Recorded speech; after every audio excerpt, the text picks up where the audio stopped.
Assalamualaikum warahmatullahi wabarakatuh.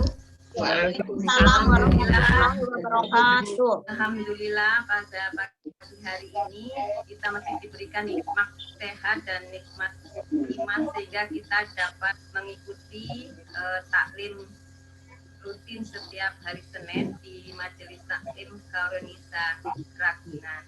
Alhamdulillah pada pagi hari ini Pak Ustaz Dr. Arasi Hasim sudah hadir di tengah-tengah kita. Terima kasih kami sampaikan kepada Pak Ustaz yang telah meluangkan waktunya untuk mengisi taklim di Majelis Taklim Karonisa. Terima kasih kepada Ibu Pembina, Bu Rianti, dan saya lihat ada Bu Neni. Selamat datang Bu Neni. Dan kepada Ibu Ketua Kuliah serta para pengurus Majelis Taklim Karonisa. Terima kasih atas kehadiran para jamaah, baik jamaah Majelis Taklim Karonisa maupun jamaah tamu yang hadir berkesempatan pada pagi hari ini. Sebelum kita mengawali taklim pagi hari ini, mari kita bersama-sama membacakan Bismillah. Bismillahirrahmanirrahim. Izinkan saya membaca doa sebelum pengajian. Bismillahirrahmanirrahim. Radina billahi robba wa bil islami dina wa bi muhammadin nabiyya wa rasula rabbi zidna ilma warzuqna fahma wa alhidna bisolihin walhamdulillahi rabbil alamin. Kami rela bahwa Allah itu Tuhan kami, Islam itu agama kami, Nabi Muhammad itu utusan Allah kepada kami. Ya Allah Tuhan kami, tambahkan ilmu kami, berikanlah kami kemudahan dalam memahami ilmu, dan kumpulkan kami dengan orang-orang yang soleh. Segala puji hanya bagi Allah Tuhan semesta alam. Baiklah, untuk selanjutnya waktu kami serahkan kepada Bapak Dr. Arasi Hasim untuk mengawali taklim pagi hari. Wassalamualaikum warahmatullahi wabarakatuh.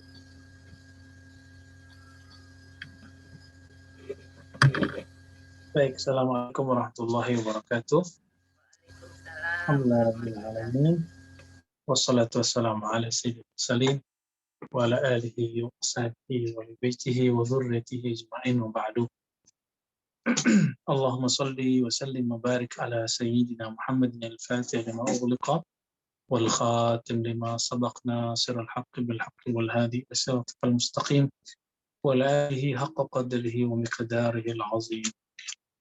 Baik, ibu-ibu solehah, khairun nisa, ya. Khairun nisa berarti manusia perempuan terbaik. Semoga sesuai dengan namanya, karena nama juga doa. Ya. Saya karena requestnya mau rutin ya, saya nggak biasa kalau tematik. Kalau tematik kita harus nyariin tema tiap minggu dan atau tiap bulan, biasanya terjadi pengulangan yang repetasi yang membuat bosan. Ya. Maka saya pilihkan ada kitab judulnya Afatul Ahwalis Sa'irin Ilallah. Ini karya dari anak Syekh Abdul Qadir Jailani. Jadi kita sering baca doa, ya, lalu kita kirim Fatihah kepada Syekh Abdul Qadir Jailani. Beliau punya anak banyak sekali dan murid juga banyak. Ada beberapa anaknya yang masyhur sebagai wali Allah, kekasih Allah, sebagai mursyid pembimbing rohani umat. Ada yang namanya Abdul Razak bin Syekh Abdul Qadir Jilani, ada Muhammad bin Syekh Abdul Qadir Jilani. Adapun kitab yang mau saya bedah, yang kita mau kaji, insya Allah, kitabnya nggak berat ya, tapi sangat teratur berkaitan dengan tahapan-tahapan rohani seseorang yang ingin mendekat kepada Allah, dan saya yakin semua kita ingin mendekat kepada Allah Subhanahu wa taala. Nah, lalu beliau menulis bahwa setiap kali ada kondisi rohani seseorang, misalnya dia lagi senang tobat, di dalam tobat itu ada rahasia yang luar biasa, tapi jika tidak hati-hati itu juga ada kelemahannya. Maka beliau tulis afatul ahwal lis-sairina ilallah. Kelemahan kondisi rohani orang-orang yang sedang berusaha mendekatkan diri kepada Allah, ya. Setahu saya kitab ini belum diterjemah, ya, semoga nanti ada yang menerjemah. Sebenarnya menerjemahnya tidak susah karena pendek-pendek. Semoga nanti ada di antara teman-teman kita yang ahli bahasa Arab yang mau menerjemah, ya. Saya belum sempat menerjemahnya ini. Jadi beliau melihat ada orang-orang yang, kalau bahas anak muda hari ini, hijrah, ya, kembali kepada Allah. Tapi kok ketika berusaha kembali kepada Allah, di setiap kondisi rohani itu ada hal yang membuat kondisinya maksimal, ada yang membuat bisa berubah, jadi moodnya kemudian jatuh lagi, kembali lagi ke masa lalu misalnya. Nah, maka ini disebut dengan futur, ya. Terjadi futur. Apa arti futur? Ya, futur ini boleh diartikan kondisi rohani yang melemah. Nah, beliau melihat setiap kondisi keadaan kolbu itu ada kelemahan-kelemahannya. Ya. Nah, sebelumnya mari kita baca surah Al-Fatihah. Semoga Allah membuka hati pikiran kita dan memberkati pengarang kitab ini dan keturunan-keturunannya, termasuk orang yang menerbitkan kitab ini, yaitu Syekh Muhammad Fadil Jailani Al-Hasani Al-Husaini, yang sering ke Indonesia, tinggal di Turki. Al-Fatihah. A'udzubillahi bismillah. Iya, kenal dulu ya.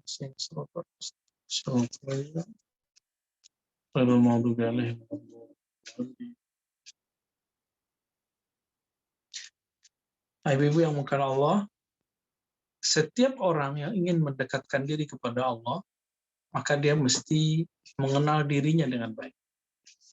Dan cara mengenal diri dengan baik adalah mengenal kelemahan kita.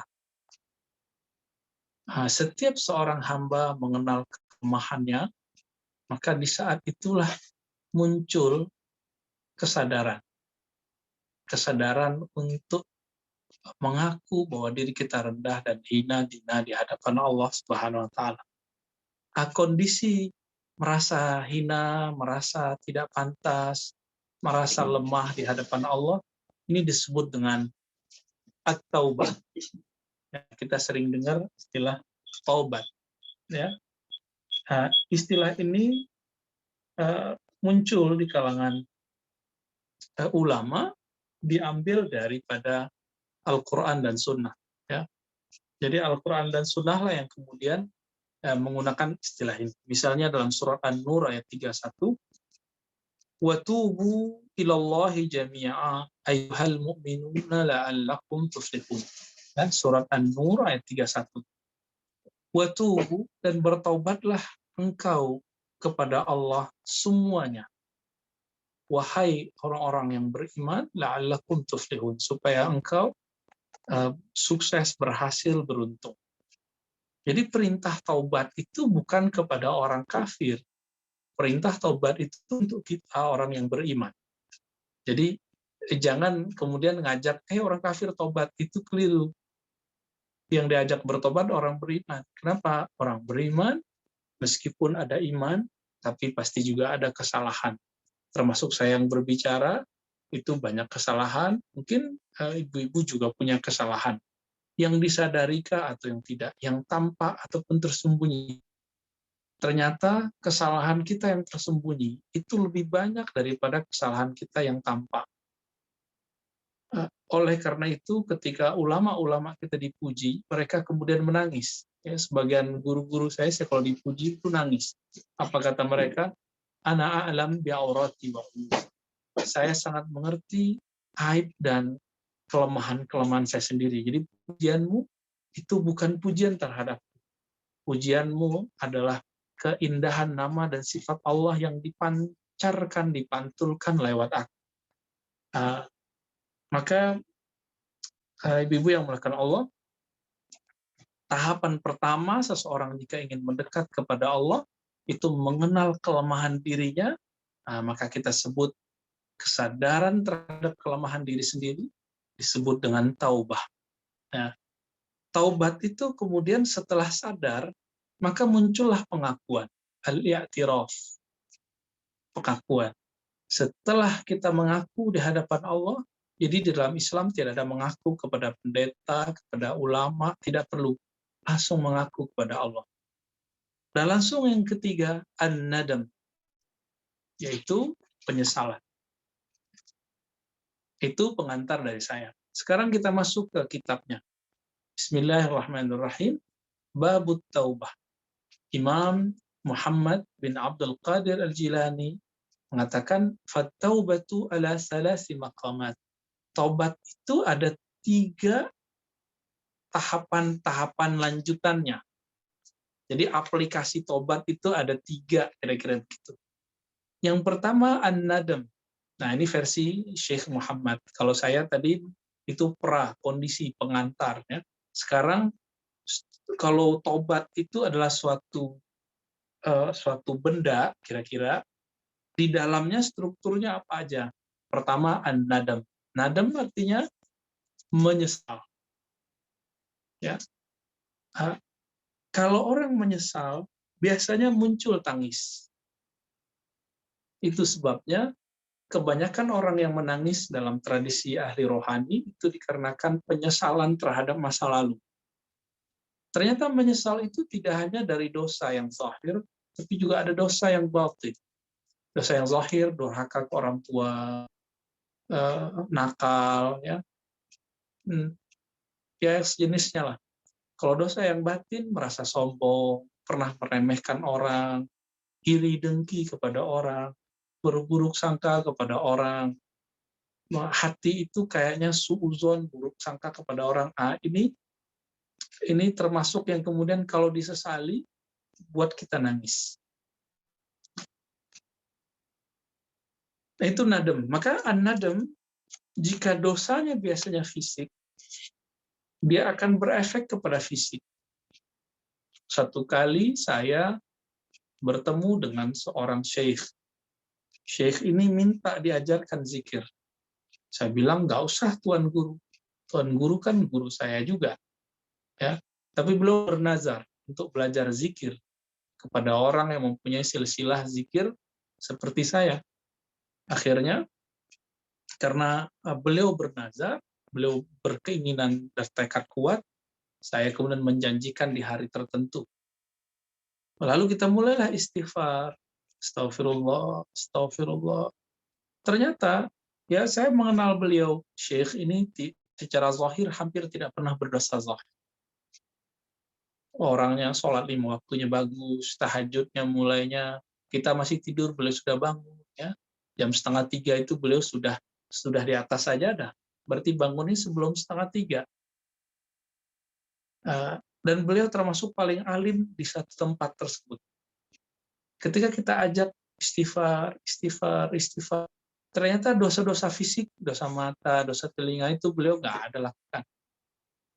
Ketika saya melihat kenapa tidak ada efek, berarti beliau membersih dari dosa yang zahir. Lalu kita mulai dosa qalbu, dosa yang batin. Ya Allah, astagfirullah, min kulli kibrin. Ya Allah, ampuni kami dari sifat-sifat kesombongan. Sombong karena harta, sombong karena ilmu, sombong karena ketika kita sebut karena ilmu, beliau langsung kemudian menjerit menangis. Astagfirullah, ternyata beliau ini nggak pernah sombong dengan hartanya, jabatannya, tapi pernah merasakan sedikit lebih alim daripada orang lain. Pernah merasa sedikit lebih alim, itu membuat beliau kemudian menangis dan menyesal. Maka an-nadam, apa ciri-ciri dari orang menyesal? Dia bisa menangis. Maka menangis ini salah satu karakter daripada yang melekat pada an-nadam. Imam Muhammad bin Abdul Qadir Jilani mengatakan struktur kedua atau rukun kedua yang ada pada taubat adalah al-istighfar, memohon supaya Allah mengampuni. Itu makna dari istighfar. Mungkin selama ini Bapak Ibu kita sering ngomong istighfar ente, istighfar kamu, istighfar Anda. Apa arti istighfar? Istighfar itu dari kata ghafara. Ghafara artinya menutup aib dan kesalahan. Maka istaghfara dalam bahasa Arab ada tambahan alif sin ta. Ista. Berarti asal katanya ghafara lalu ditambah alif sin ta. Astaghfirullah. Aku memohon kepada Allah supaya Allah menutup aib dan kesalahanku di hadapannya. Nah, ini coba terjemahan ini dicatat Bapak Ibu semua. Ya Allah, aku memohon kepada Engkau supaya menutup kesalahan dan dosaku di sisimu. Harus ada kalimat di sisimu. Karena kebanyakan orang bertaubat itu minta ampun dan diminta ditutup aibnya di sisi makhluk, bukan di sisi Allah. Akhirnya, betul di sisi makhluk ditutup, tapi Allah masih memandangnya sebagai pendosa.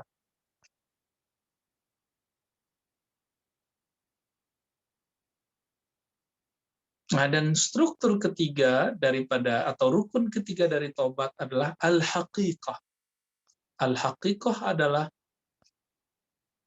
kesadaran total kembali kepada Allah secara ruhani.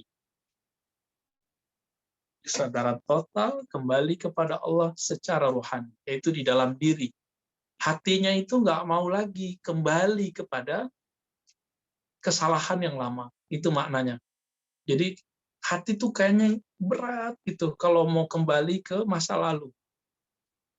Nah, jika itu sudah ada, maka kita sudah diberikan 3 rukun dari taubat. Maka dengan ini sahlah seseorang ini disebut dengan taib atau tawwab, orang yang suka bertobat. Jadi apa gelar orang yang suka bertobat? Tawwabi. Nah, ini yang kita baca kalau habis wudhu. Gimana kita bacanya? Allahumma ja'alni minat tawwabin, waj'alni minal mutatahhirin. Ya Allah, jadikan aku orang yang suka bertobat. Nah, ibu-ibu yang makan Allah, ketika disebut rukun taubat atau struktur taubat itu ada 3, kurang 1 maka belum sah disebut taubat. Ya, mesti ada 3 itu.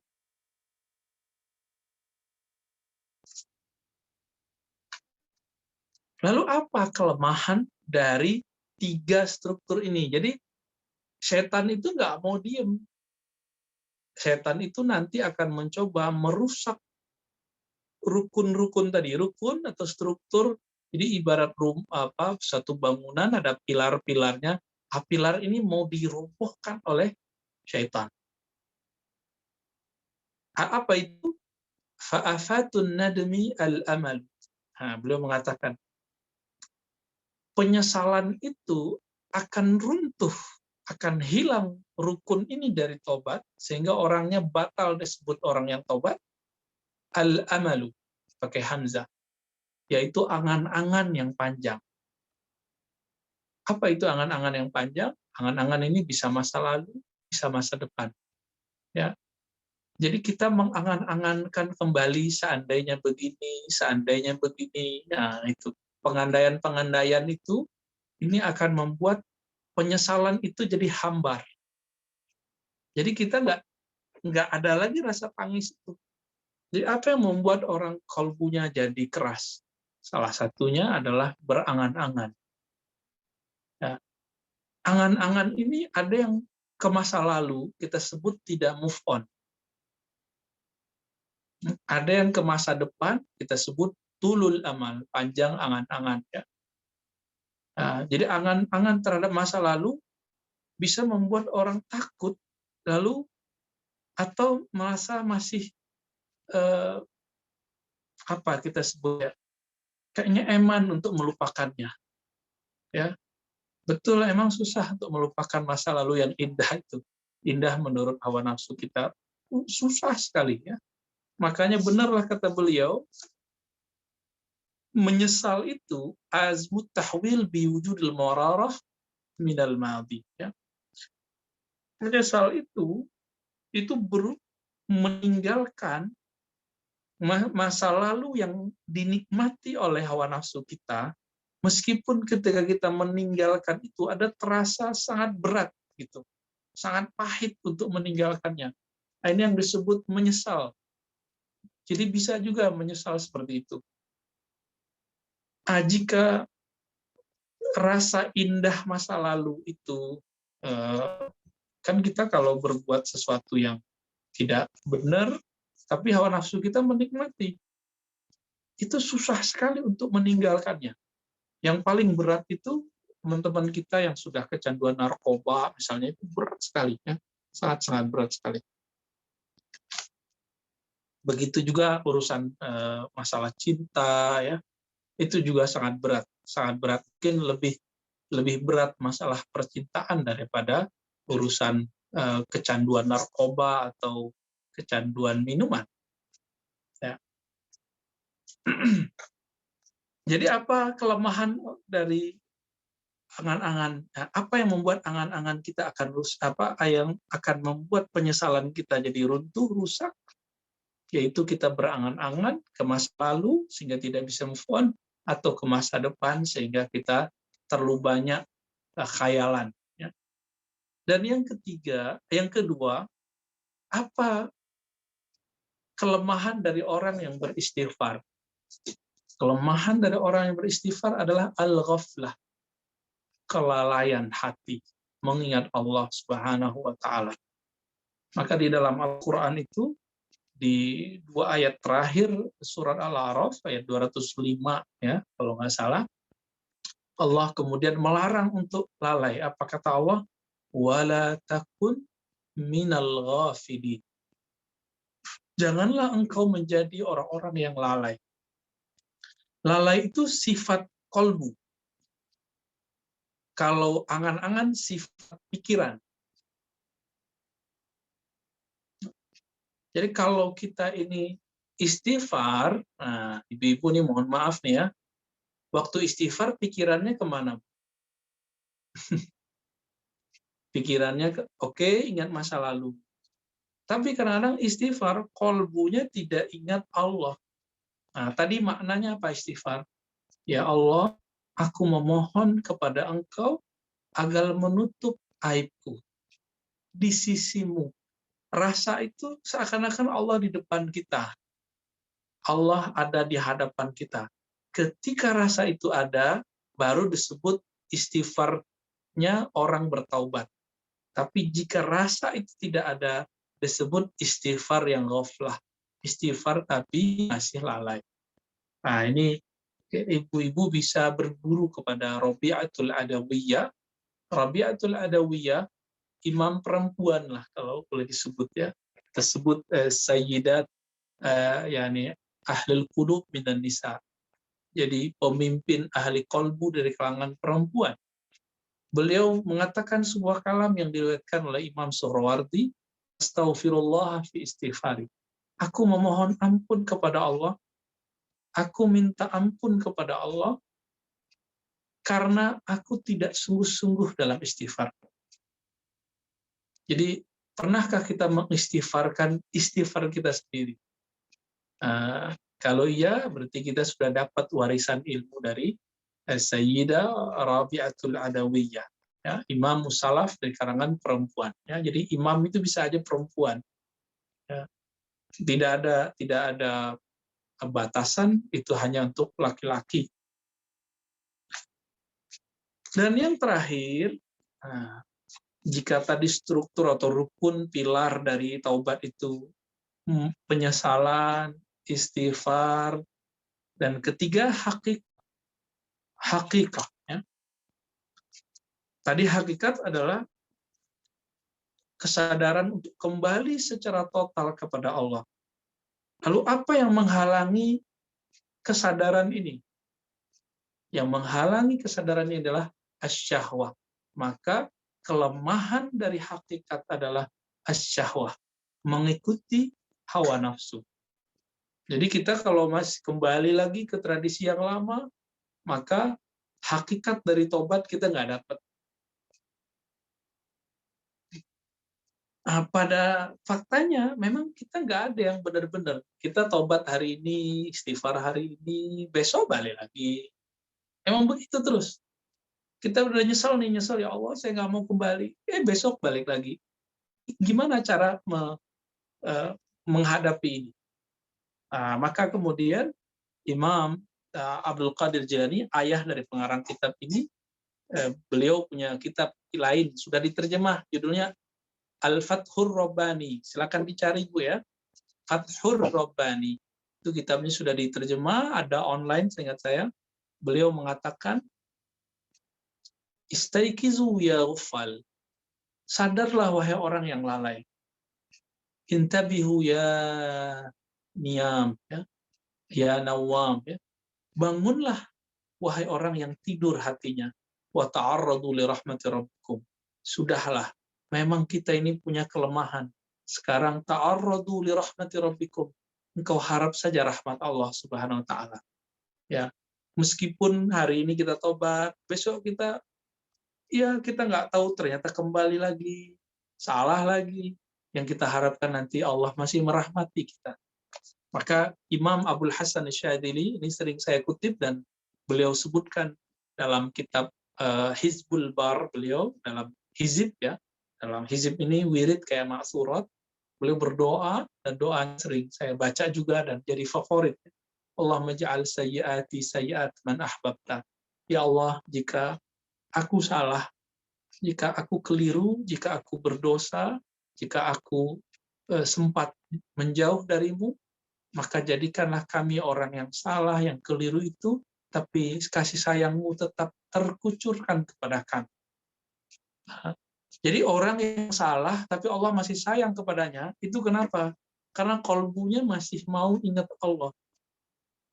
Maka nanti sejauh apapun dia terjebak ke dalam kesalahan, Allah akan jemput dia untuk kembali. Allah selalu undang dia untuk kembali. Nah, sebenarnya semua kita punya potensi untuk itu.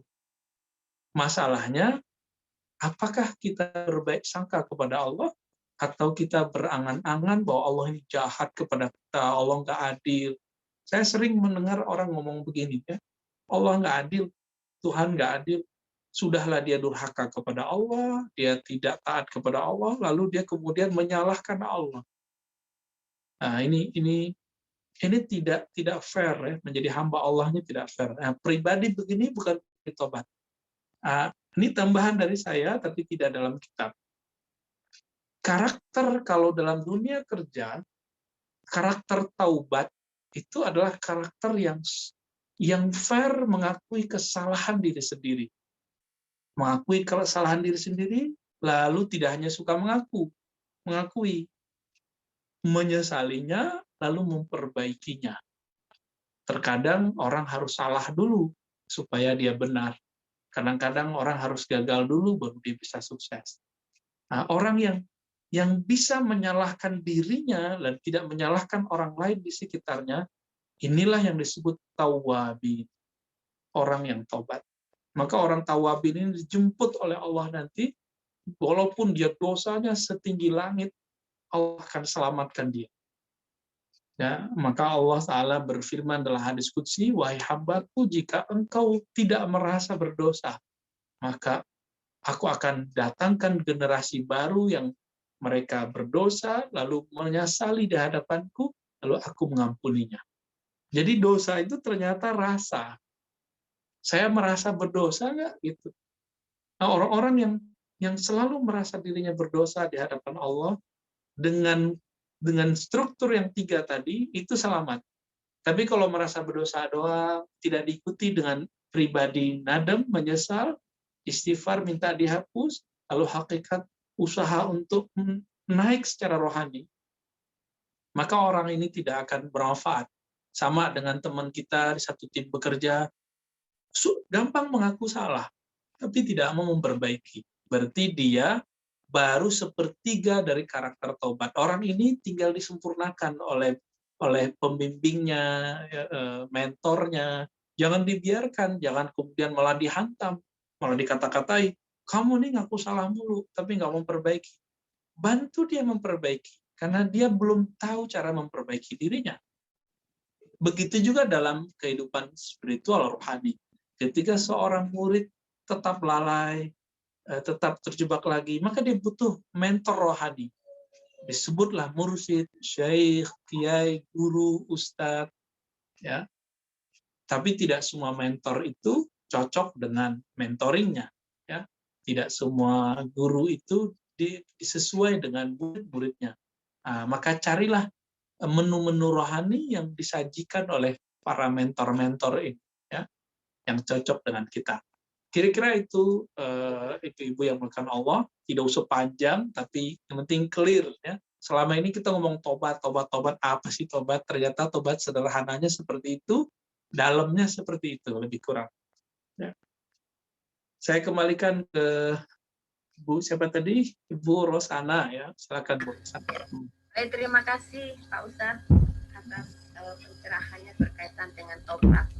Tadi sudah dijelaskan ada 3 tahapannya, an-nadam, al-istighfar, dan al-haqiqah. Ya. Nah, di dalam tahapan itu tidak secara otomatis mulus-mulus aja terjadi penyesalan itu, sehingga kita harus juga menjaga agar tahapan ini istiqomah ya barangkali ya Pak Ustadz ya, sehingga kelemahan dari tahapan tobat tadi sudah disampaikan, masing-masing amalan ini kita harus segera move on dan juga meninggalkan masa lalu yang tentunya minta Allah selalu memberikan perlindungan. Dan tahapan yang istighfar tadi juga karena kita lalai mengingat Allah, karena sifat Allah tadi yang suka kita lupa bahwa rasa itu harus juga mohon ampunan di sisi Allah, yang kita hakikat tadi kelemahan karena hawa nafsu yang harus namanya mengingat Allah dan berbaik sangka kepada Allah. Dan tambahan dari Pak Ustadz itu tadi ada karakter tobat yang kita harus mengakui secara jujur kelemahan kita dan memperbaikinya. Barangkali itu secara singkat Pak Ustadz yang tadi disampaikan kepada ibu-ibu dan mungkin ada bapak-bapak jamaah yang akan bertanya ataupun memohon penyempurnaan lagi, kami persilakan. Silakan Bapak Ibu yang ingin bertanya ataupun ingin memperoleh pencerahan lebih lanjut, atau ada yang dicap barangkali ya. Belum ada. Ya. Silakan Bu Aksanti ya. Ya. Silakan Bu Aksanti. Assalamualaikum warahmatullahi wabarakatuh. Hambatan-hambatan dalam di antaranya hawa nafsu. Ada banyak hawa nafsu. Mungkin lebih tahu, saya juga belum tahu mau macam-macam hawa nafsu apa aja. Karena menunjukkan, mengendalikan supaya hawa nafsu itu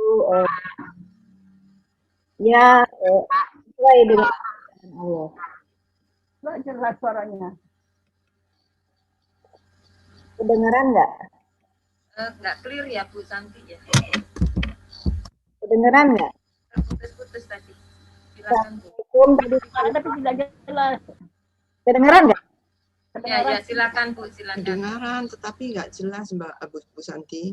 Tadi dijelaskan tentang hambatan-hambatan dalam di antara hawa nafsu.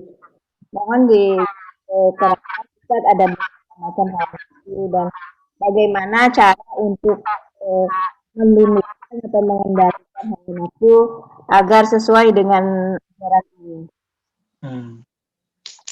Seperti biasa ibu-ibu hawa nafsu belanja ya, kalau jalan gitu lihat barang bagus, pengen gitu.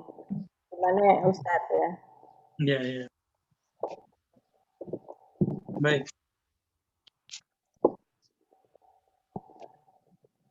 Langsung jawab atau Ya, boleh. Saya langsung ya. Hawa nafsu kalau bangun nggak bisa gitu ya.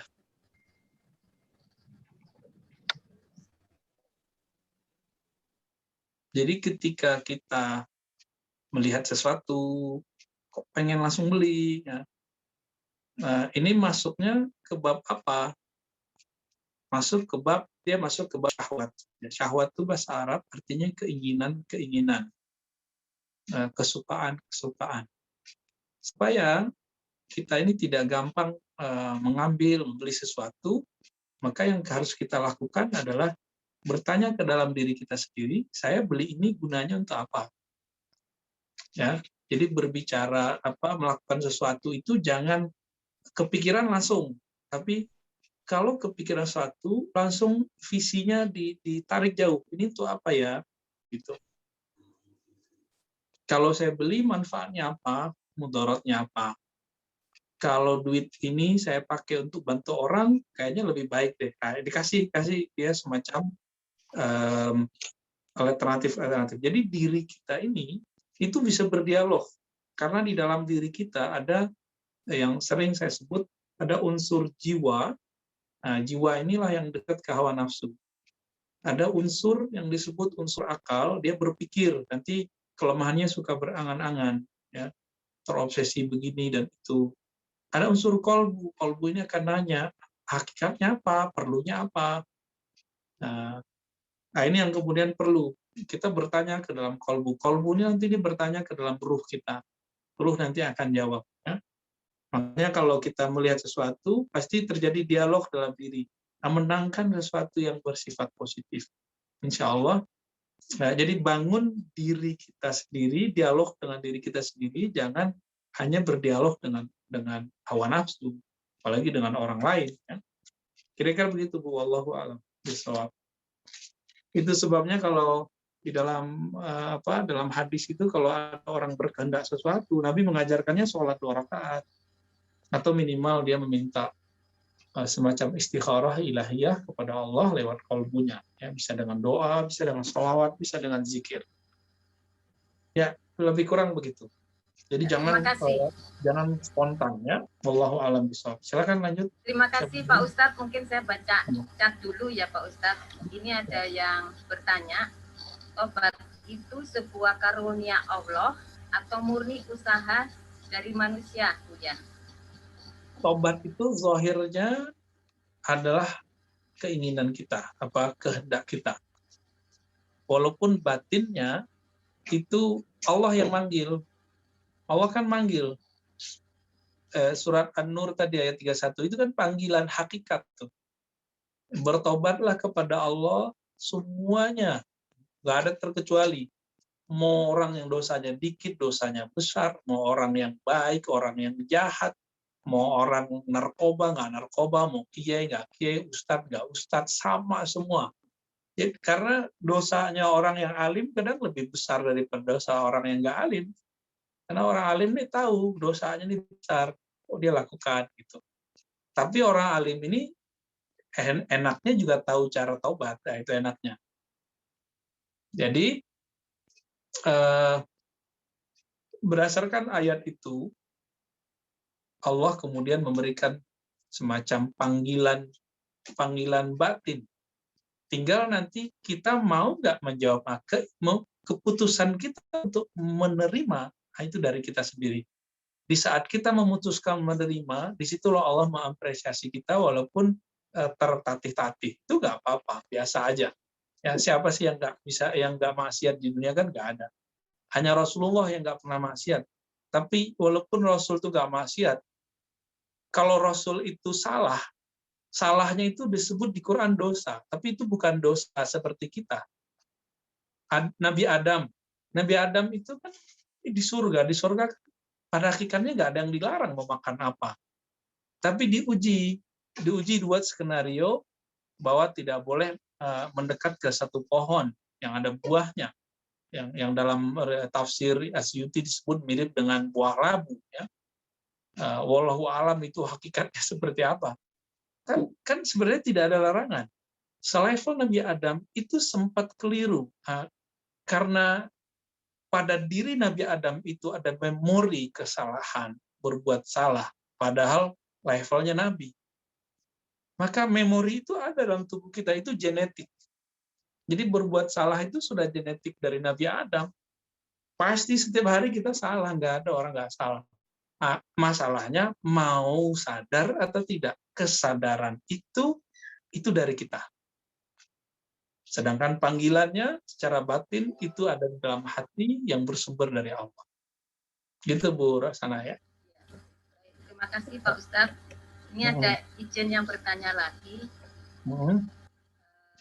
Izin bertanya Buya, dalam rangka mendekatkan diri kepada Rohul Alamin, terdapat beberapa cara yang dilakukan oleh hambanya.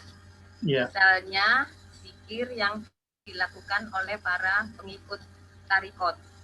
Terdapat silang pendapat terhadap ritual zikir tersebut karena dianggap tidak sesuai seperti yang diajarkan oleh Nabi. Bagaimana tanggapan Buya? Terima kasih. Ya, ulama-ulama tarikot itu juga orang yang alim dalam ilmu syariat. Ya. Jadi mereka biasanya menggaransikan amalan yang dia lakukan itu sesuai dengan ajaran Nabi.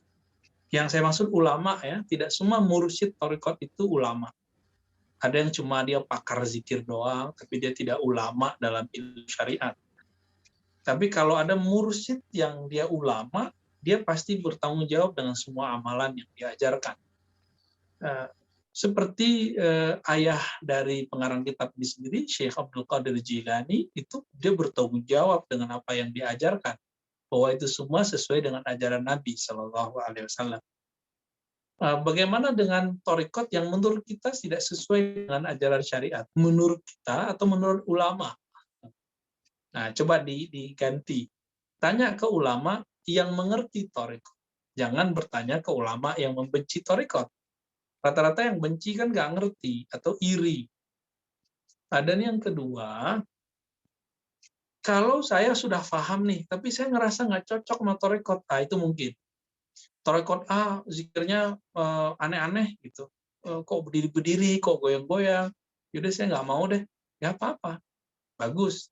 Zikir tarekat zikirnya terlalu keras, saya nggak mau. Nggak apa-apa, itu kan menu. Jadi torikot itu metodologi ulama dalam mensajikan makanan kolbu yang bernama zikir. Ada yang nge-rap, ada yang nge-pop, ada yang diem-diem aja, ada yang instrumen doang gitu. Ini ilustrasi analog yang bisa saya berikan. Nah, kita kan punya karakter. Karakter kita tinggal kita pilih. Zikir yang mana, torikot yang lembutkah, yang agak nge-rap-kah, atau torikot yang gado-gado, ada yang nge-rap-nya, ada yang lembutnya. Itu pilihan kita, mau milih yang mana. Jadi tidak ada paksaan harus ikut torikot mana, itu pilihan saja. Ya. Ulama torikot itu ada yang fokus di Quran, baru zikir. Ada yang fokus di zikir, baru Quran. Ada ulama toriko yang fokus di sholawat, ada yang fokus di sholat, ada yang fokus di sedekah, ada yang fokus di pengajian. Ngaji aja kerjaannya. Ya, pengajian lagi. Itu pilihan mereka. Misalnya, penyusun Rotibul Haddad, Al-Habib Abdullah Al-Haddad, bagi beliau torikot itu yang ngaji tentang Allah, ngaji tentang Rasulullah. Nah, nanti kalau ada senggang pada sholat, baru baca Rotibul Haddad namanya. Selebihnya bagi dia ngaji. Torikotnya torikot taklim, torikot ngaji. Ya, ini kebanyakan torikot para kiai, para habaib di dunia. Ya. Kita lihat di Indonesia khususnya, kebanyakan pengajian. Paling tinggi nanti sholawatan sama tahlilan. Ya. Wallahu alam, itu pilihan kita. Jadi kalau nggak suka, ya sudah tinggalkan cari torikot yang lain. Kan torikot banyak. Kita dapat sanad dari guru kita, dia punya sanad torikotnya 66 ada. Ada guru kita lagi, dia punya sanad thariqah lebih dari 40. Ada yang guru kita dapat sanadnya 5, ada yang dapat guru kita yang sanad thariqahnya 2, 3. Tinggal kita pilih dari thariqah dia itu mana yang kita ambil. Jadi nggak ada paksaan dalam menerima suatu thariqah. Yang penting tidak benci aja ya. Ya, silakan. Ya, terima kasih Pak Ustadz. Baik, Ya. kesempatan berikutnya kami persilakan ibu-ibu para jamaah yang akan bertanya. Bu Ria, Bu Neni, Bu Rianti, barangkali Bu Lis. Atau saya juga pengen tanya, boleh ya Pak Ustadz? Ya, Ada? silakan. Oh, ada ya? Sambil ngisi. Ini tadi Pak Ustadz yang berkaitan dengan hakikoh, itu kan kelemahannya itu kan karena hawa nafsu ya Pak Ustadz ya. Nah, hawa nafsu ini bisa fisik, bisa kolbu. Apakah begitu? Karena kalau tadi nyambung pertanyaan Bu Santi tadi itu kan pengen beli itu, bukannya itu nafsu fisik ya? Apa hakikoh ini sawat ini bisa fisik, bisa kolbu Pak Ustadz? Mohon penjelasannya. Al-haqiqah, maksudnya hakikat taubat ya. Hakikat taubat, hakikat dari taubat itu kelemahannya syahwat. Jadi hakikat itu kan inti dari taubat itu sendiri, yaitu kembali kepada Allah.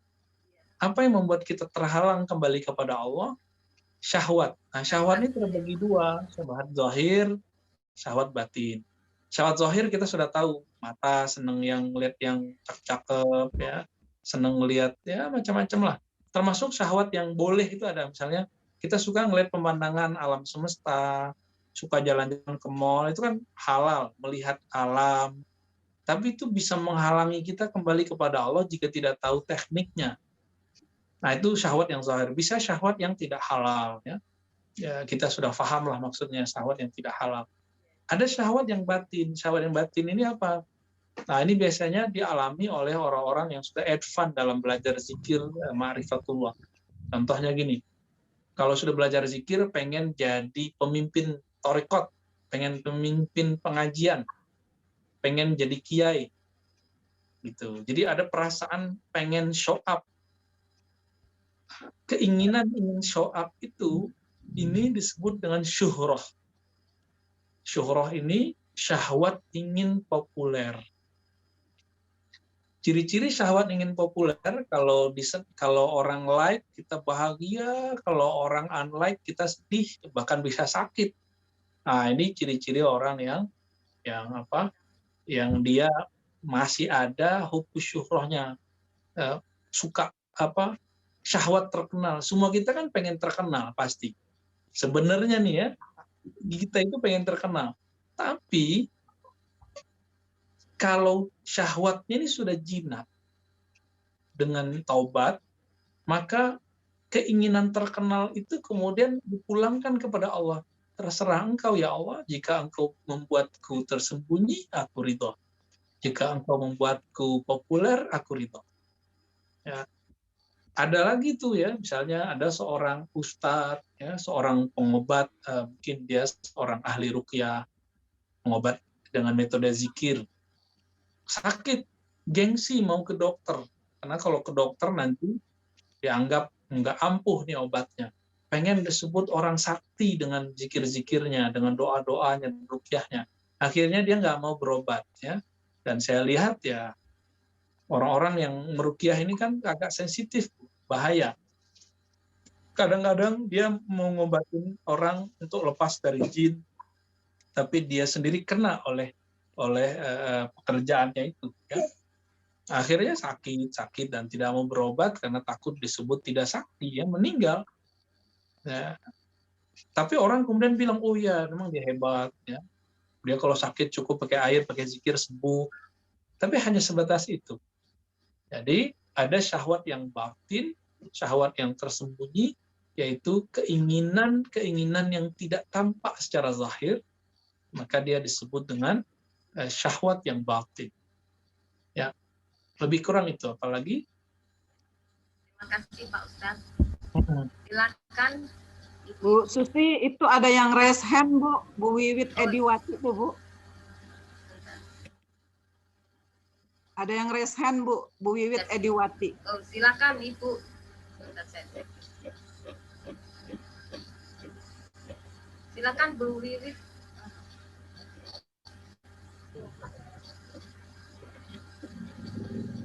Assalamualaikum. Waalaikumsalam warahmatullahi wabarakatuh.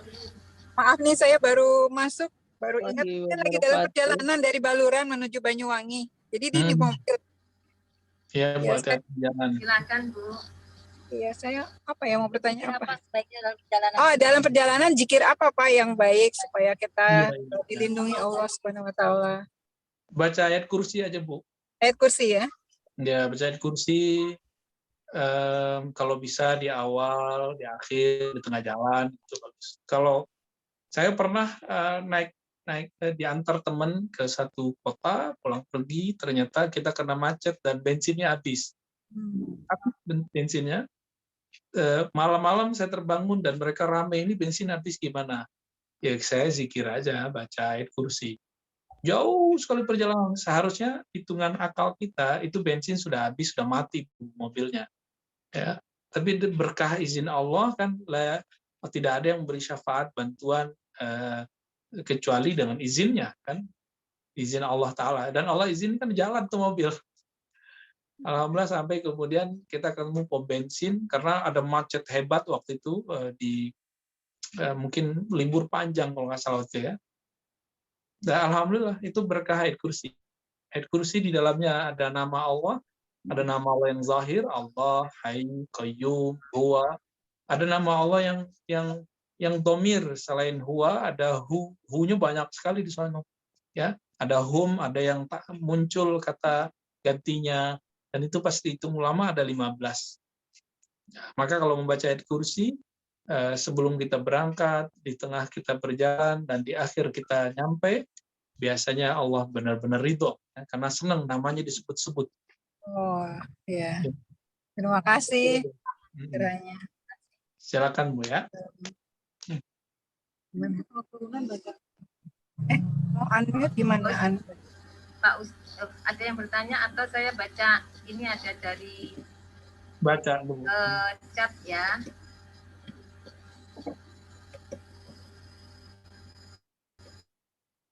Assalamualaikum. Saya pernah mendengar ceramah seorang ustadz di YouTube bahwa hijab atau penghalang antara hamba dengan Allah Subhanahu wa taala ada 70.000 hijab. Yang saya tanyakan apa hubungannya dengan Allah lebih dekat dengan dari urat nadi. Lalu bagaimana menembus tersebut? Assalamualaikum. Masya Allah, ini pertanyaannya udah pertanyaan langit ini udah ya. Baik.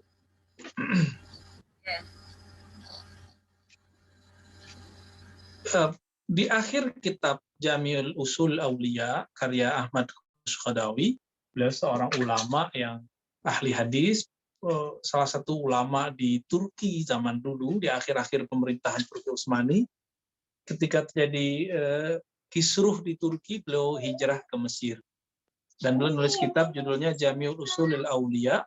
Dan di akhir kitab, itu adalah inti dari kitab beliau. Beliau menulis tentang bahwa Allah Ta'ala ketika ingin mendekatkan diri kepadanya, Allah membuat kita terhalang oleh beberapa hal. Ya. Dan disebutkan di situ 70.000 halangan. Tabir yang disebut hijab dalam bahasa Arab. Jadi hijab itu bahasa Arab artinya penghalang. Di bahasa Indonesia hijab itu jadi jilbab. Ya. Hijabnya bagus ya, itu penghalang supaya tidak terlihat aurat. Nah, hijab dalam bahasa ahli zikir itu adalah penghalang yang membuat kita tidak bisa langsung merasakan Allah SWT. Nah, kalau kita urut ke belakang, ternyata yang pernah berbicara ini Imam Ghazali dalam bukunya Mishkatul Anwar ya. Jadi teman-teman yang pengen baca itu sudah ada terjemahannya semua ya. Kalau mau silakan dicatat judulnya, cari terjemahannya sudah ada yang bagus. Ya, judulnya Mishkatul Anwar. Mishkat itu kalau diterjemahkan pelita kali ya, pelita cahaya. Ya, saya nggak tahu terjemahan Indonesianya judulnya apa. Nah, bahwa Allah Ta'ala menciptakan dua jenis penghalang. Jadi untuk ujian hamba-hambanya. Yang pertama hijab cahaya, yang kedua hijab kegelapan. Jadi saya kalau mau sadar dan datang pada Allah, maka Allah memberikan ujian. Ujian cahaya itu ketaatan dan keilmuan.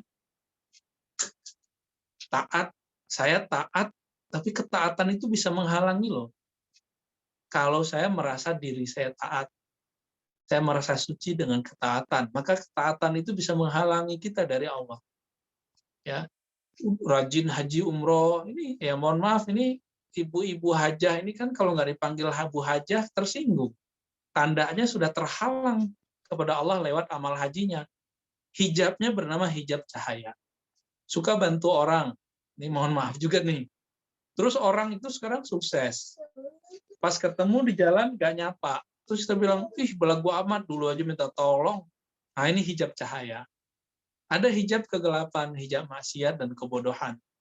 Kita sering mendengar ada orang ya ketika terjebak kepada maksiat, kesalahan, lalu dia mengatakan, ya sudahlah, hancur-hancur sekalian, binasa-binasa sekalian, kecebur-kecebur sekalian. Oh kayaknya nggak mungkin nih, saya terlalu kotor. Nah ini hijab kegelapan. Hijab kejahilan, nah itu orang udah jahil, belagu lagi ya. Nah ini bahaya nih. Nah, jadi itu yang termasuk hijab, dan itu berlapis-lapis, 70.000 lapis masing-masing. Wallahu ta'ala alam. Sayyidina Jibril aja kena hijab. Maka Sayyidina Jibril nggak pernah ketemu Allah, cuma mendengar kalam ilahi. Semua nabi kena hijab, dan yang paling dekat penghalang hijabnya kepada Allah hanya Nabi Muhammad SAW, disebutkan dalam surah An-Najm ayat 8 ya. Summadana fatadalla ya. Di situ ada kalimat selalu mendekat dan tambah dekat, fakana qaba qausaini au adna, seakan-akan seperti dua busur panah. Ini cuma pendekatan faham, sebegitu dekatnya Nabi dengan Allah Subhanahu wa taala. Wallahu taala alam. Ya, silakan Bu kalau ada lagi. Ya, mau tanya Ustaz. Assalamualaikum. Ustaz, zikir apa yang sehari-hari untuk yang udah orang tua gini, yang baik buat orang tua lah.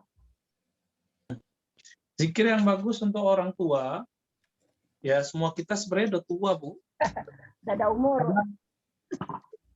Kalau kita melihat tua itu umur, betul Ibu mungkin lebih tua daripada saya. Tapi kalau dari sisi kematian, semua kita kan dekat kepada kematian. Maka semua orang itu tua. Apa zikir yang paling bagus? Ya sesuai dengan kajian kita pada pagi ini, zikir yang paling bagus untuk semua orang yang merasa dirinya akan kembali kepada Allah adalah taubat. Ya. Tapi kalau Ibu sudah tobat, nanti ada lagi zikir yang lebih afdal setelah itu. Sekarang zikir itu dulu, Bu. Maka amalkan hadis Nabi, beliau mengajarkan bertobatlah kepada Allah, karena aku bertobat minimal 70-100 kali setiap hari. Nah, coba pagi, sore, itu baca tuh zikir taubat 100 kali. Jangan ngitungnya cepat-cepat, yang diingat. Satu dosa yang kita ingat, kita baca astagfirullah. Satu anggota tubuh, mungkin dosanya banyak, kita baca berkali-kali, gitu. Ibu kan punya mata, maka istighfarkan matanya, pernah ngelihat apa. Punya telinga, istighfarkan telinganya.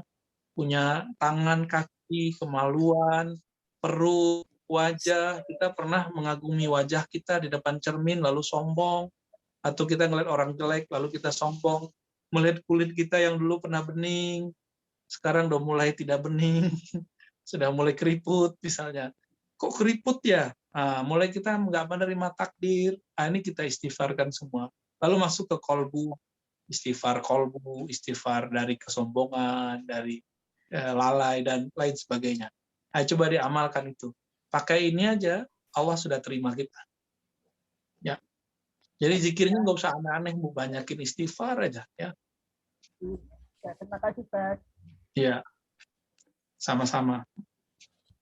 Selanjutnya,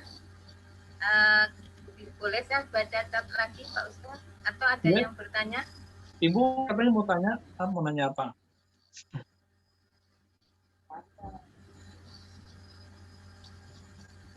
Bu Rosiana mau nanya juga bukan? Ya, saya tawarkan ibu-ibu, kalau enggak saya baca cak itu Pak Ustadz. Ada Ibu boleh menanya Bu, Bapak-bapak? Oh, Pak Donald. Iya. Silakan Pak. Pak Donald Trump. Dari mana Pak? Dari mana Pak? Donald pilihan ini dari Padang Bu. Sama dong. Ya, Silakan, Padang. Pak. Ya, Padang Bu, orang Padang Bu. Ya. Ya. Assalamualaikum Buya. Waalaikumsalam dan tafadhol, silakan. Ya. Ini mengiringi penjelasan Buya barusan, istighfarkan anggota tubuh seperti mata, telinga, tangan dan seterusnya tadi Buya. Jadi menambahkan pertanyaan tadi Buya, sebaiknya kita mengistighfarkan itu dengan bacaan astagfirullah, kemudian astagfirullahalazim, atau panjang Buya, astagfirullahalazim, allazi la ilaha illa huwal hayyul qayyum wa atubu ilaihi. Bagaimana sebaiknya Buya? Lafadznya itu Buya. Lafadz untuk mengistighfarkan semua anggota tubuh kita tadi Buya. Siap, baik. Terima kasih Buya. Assalamualaikum. Assalamualaikum. Ya, lafaz apa yang terbaik dalam beristighfar? Lafaz istighfar itu semuanya baik, dan yang paling baik secara riwayat hadis itu namanya Sayyidul Istighfar. Allahumma anta rabbi la ilaha illa anta sampai akhir, karena isinya pengakuan dan penyerahan diri kepada Allah. Tapi secara hakikat istighfar terbaik adalah istighfar yang kolbu saya merasa hina di hadapan Allah. Nah, lafaz mana yang membuat kita lebih cepat koneksi dengan Allah dan merasa hina di hadapan Allah, maka lafaz itulah yang mulia. Lafaz itu yang paling cepat. Kadang-kadang karena kita ini bukan orang Arab, lebih cepat dengan istighfar yang pendek. Astagfirullah, misalnya. Itu cukup. Dan itu lebih afdol daripada yang panjang tapi nggak connect. Ya, jadi mana yang afdol? Yang kolbu kita mampu berhubung kepada Allah saat kita membaca zikir-zikir tersebut. Baik panjang atau pendek. Maka saya bagi dua. Bagi yang tidak mampu bahasa Arab, cukup baca zikir istighfar yang pendek, lalu makna yang diperpanjang dalam hati. Bagi yang bisa bahasa Arab, maka bacalah yang panjang itu sembari menikmatinya dalam hati. Nah, dan yang paling bagus adalah Sayyidul Istighfar. Pemimpinnya atau penghulunya istighfar, Sayyidul Istighfar, Allahumma anta rabbi la ilaha illa anta khalaqtani wa ana 'abduka wa ana 'ala dika sampai akhir doa istighfar tersebut. Wallahu a'lam bishawab. Terima kasih Buya. Sama-sama, ada Donald Trump Al-Fadani. Saya baca ini lagi cap ya. Assalamualaikum Buya, apakah dosa kepada orang lain tidak akan diampuni jika kita tidak meminta maaf kepada orang tersebut? Iya. Secara hukum zahir begitu. Tapi kan hukum zahir ini terbatas pada zahir. Selama kita masih sanggup mengembalikannya, kalau ada barang yang kita ambil, maka kita wajib mengembalikannya. Selama kita masih sempat meminta maaf kepadanya, kita wajib minta maaf kepadanya. Tapi ada hal yang tidak memungkinkan kita minta maaf kepadanya secara zahir. Mungkinkah kita minta maaf secara batin? Bisa. Kan itu tinggal Allah aja yang mengatur hati. Meminta, ya Allah, orang ini tidak mau memaafkanku, tapi aku ingin meminta maaf kepadanya. Tolong ya Allah, buka belenggu di hatinya, buatlah dia ridho dengan kesalahan. Dia memaafkan kesalahan-kesalahanku. Kalau kita ngadu kepada yang membolak-balik hati, apa yang tidak mungkin padanya? Ya. Jadi coba bisikan kepada Allah, nanti Allah akan membisikkan ke kalbu orang itu. Biasanya nyambung. Ya, saya sudah banyak mempraktekkan itu dan maksudnya menyampaikan ke orang dan orang mempraktekkannya itu dan itu terjadi. Ya, wallahu a'lam bishawab. Silakan dicoba. Selanjutnya, Assalamualaikum Buya, izin bertanya, ketika kita bermaksiat secara sadar, terus kita bertobat, dan itu berlangsung berkali-kali dan selalu saja kita diarahkan untuk mendekat kepada Allah seperti Misalnya tiba-tiba ada saja kajian tobat seperti hari ini, padahal kita bermaksud terus-menerus, apakah itu kita disayang Allah? Ataukah itu perasaan sombong kita, Bu ya? Iya, ya. Kita ini kepada Allah kan ada dua kacamata. Kacamata roja, harap, kacamata takut, khauf. Nah, ini harus seimbang. Rasa harap ini jangan berlebihan sehingga membuat kita kepedean. Rasa takut ini jangan berlebihan sehingga membuat kita putus asa. Jadi ini barengan. Ya. Betul kabar gembiranya selama masih mau ngaji, kajian kolbu, kajian mengingat Allah, maka selama itu juga Allah masih mau menarik kita dan melirik kita. Jadi kapan orang kemudian dilirik oleh Allah? Setiap kali dia mau sadar dan kembali kepada Allah. Jadi jangan ditunggu-tunggu. Ya. Itu otomatis. Saat kita sadar, saat itulah Allah melirik. Duluan mana Allah melirik atau kita sadar? Zahirnya di badan kita, terasa kita yang balik. Tapi padahal hakikatnya Allah duluan yang menarik kita kepadanya. Jadi sering-sering ingat Allah, maka Allah sering ingat kita, sering-sering sadar kepada Allah, Allah akan mengundang kita ke hadiratnya. Wallahu a'lam.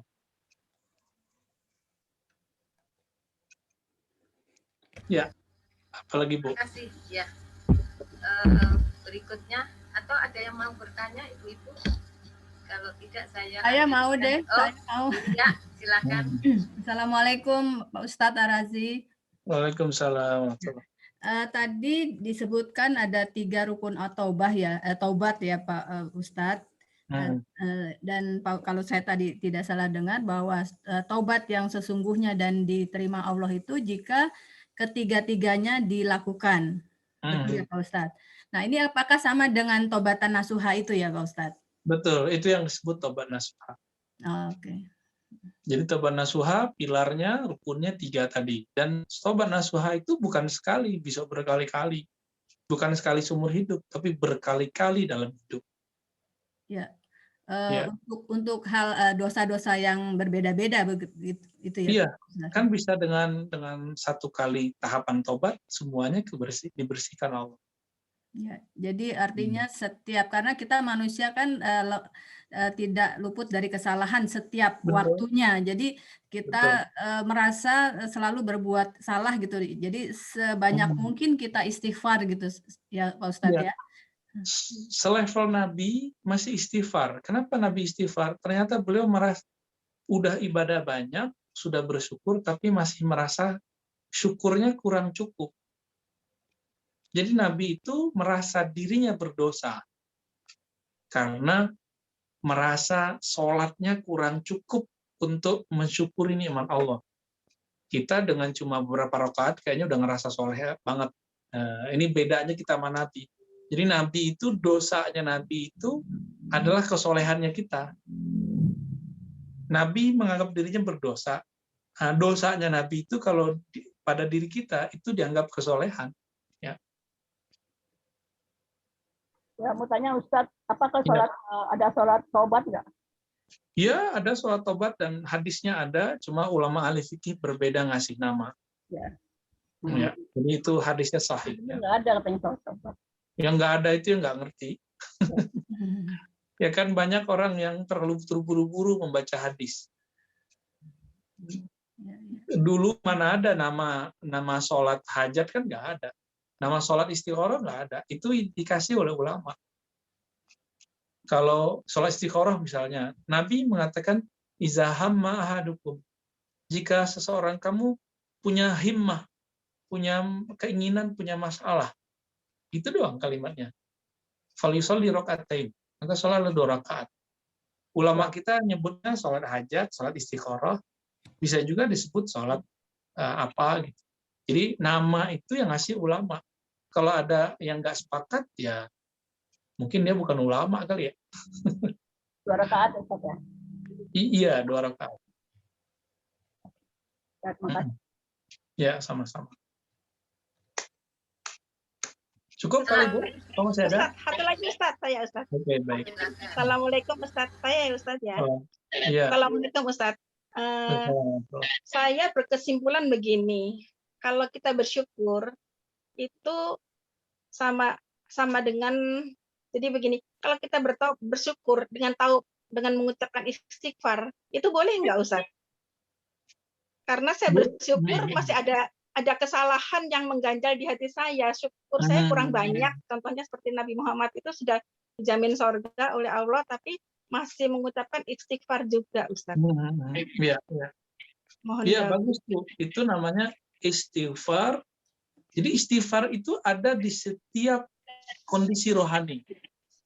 Setelah istighfar kan orang kemudian masuk ke pintu syukur. Lalu setelah syukur ada sabar. Sabar nanti di atasnya ada lagi. Nah, di setiap tahapan rohani itu orang akan merasa dirinya kurang. Iya.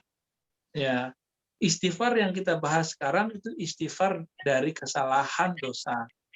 Nah, nanti ada istighfar dari merasa kurang syukur. Nah, Ibu sudah mulai merasakan dan itu bagus. Diterusin itu. Terima kasih Ustaz. Ya, sama-sama.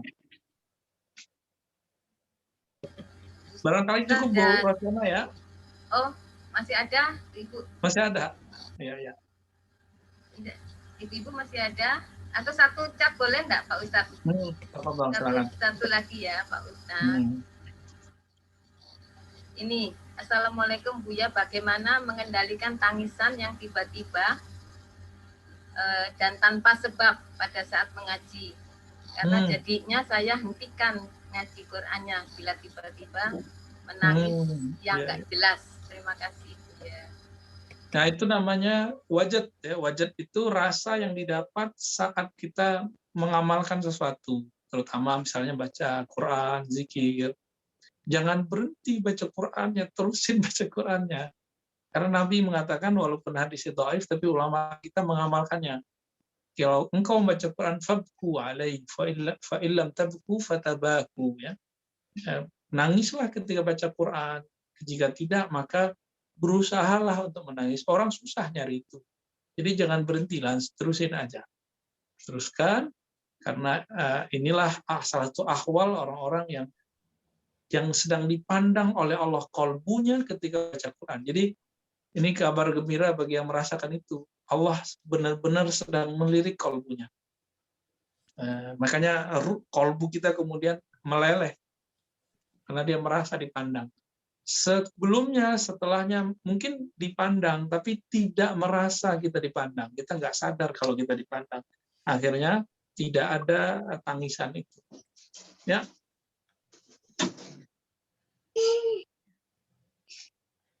Bu, unmute Bu. Iya. Terima kasih. Ini kebetulan ini ada satu ini Resheni Bu Reni Jayuspan mungkin terakhir ya. Silakan Mbak Reni disegerakan. Maaf Pak Ustadz, satu lagi nih terakhir Pak Ustadz. Mangga, silakan. Assalamualaikum warahmatullahi wabarakatuh Pak Ustadz. Waalaikumsalam.